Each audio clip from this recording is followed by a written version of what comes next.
Director 5 years gap తర్వాత వచ్చిన movie. అందులోనూ already director actor hit combination. ఇండియాలోనే one of the biggest production house, అందులోనూ ఇంటర్నేషనల్ క్రికెటర్. సో మినిమం ఎవరైనా minimum guarantee movie expect చేస్తారు. My opinion on Robin Hood movie. వాళ్ళు చెప్దామనుకున్న theme బాగానే ఉంది, కానీ దాని చుట్టూ ఉన్న స్టోరీ మాత్రం నిజంగా రాబిన్ హుడ్ కాలం నాటి స్టోరీ లాగే ఉంది. స్టోరీ మీద నాకు ఎప్పుడు కంప్లైంట్స్ ఉండవు, ఎందుకంటే ఎలాంటి స్టోరీ అయినా దాని స్క్రీన్ ప్లేతో మనం మేనేజ్ చేయొచ్చు. బట్ మూవీ స్టార్ట్ అయిన విత్ ఇన్ 5 minutesకే నాకు అర్థమైపోయింది ఈ మూవీ నాకు వర్కౌట్ అవుతుందని. డైరెక్టర్ ఇంటెన్షన్ కనిపించింది ఖచ్చితంగా ప్రతి సీన్లో ఎంటర్టైన్ చేయాలని, బట్ అది వర్కౌట్ అవ్వలేదు స్క్రీన్ మీద. ఒక 10 పంచెస్ ఉంటే అందులో ఓన్లీ 1 or 2 మ్యాక్సిమం పేలే అంతే. మిగతాదంతా ఐదర్ ఫ్లాట్ కానీ క్రింజ్లా కానీ అనిపించేది.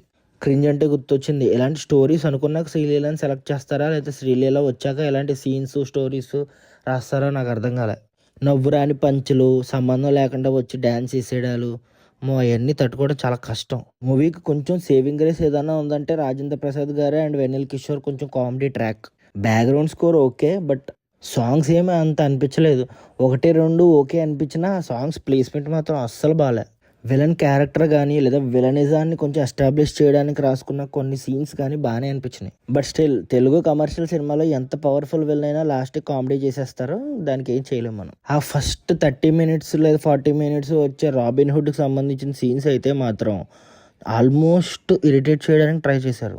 ప్రీ క్లైమాక్స్లో వచ్చే కొంచెం సెంటిమెంట్ అయితే మాత్రం బాగానే వర్క్ అయింది, బట్ స్టిల్ అది నాకు ఎక్కడో అతికిచ్చినట్టు అనిపించింది. ఏదో ఇక్కడ రావాలి ఏదో ఒకటి హై అని అన్నట్టు అనిపించింది. 10 years 12 years కంటిన్యూస్గా ఫ్లాప్స్ వచ్చి తర్వాత ఒక హిట్ వస్తే జనాలు వచ్చి థియేటర్కి చూస్తున్నారంటే ఆ హీరోకి ఖచ్చితంగా మార్కెట్ ఉంది అండ్ జనాలు ఇంకా ఇష్టపడుతున్నారు థియేటర్లో రావడానికి.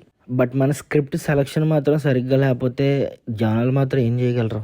నితిన్కి ప్రాపర్ మూవీ పడితే మాత్రం అది ఖచ్చితంగా బౌండరీ దాటి వెళ్తుంది, అది నాకు కన్ఫామ్గా గ్యారంటీగా చెప్పగలను నేను. ఓవరాల్ అయితే ఈ మూవీలో ప్రతి ఆస్పెక్ట్ అంతా కూడా మీడియాకర్గానే ఉంటుంది. ఓవరాల్ నా రేటింగ్ 2.5 out of 5. రివ్యూ నచ్చితే చెప్పండి, నచ్చకపోయినా కామెంట్ చేయండి. నేనైతే ఏ రివ్యూ అయినా జెన్యున్గా ఇవ్వడానికే ట్రై చేస్తాను. నాకు సబ్స్క్రైబ్ చేయకపోయినా పర్లేదు, ఎక్కువ జనానికి రీచ్ అయ్యేలా చేయండి చాలు. Thanks for watching.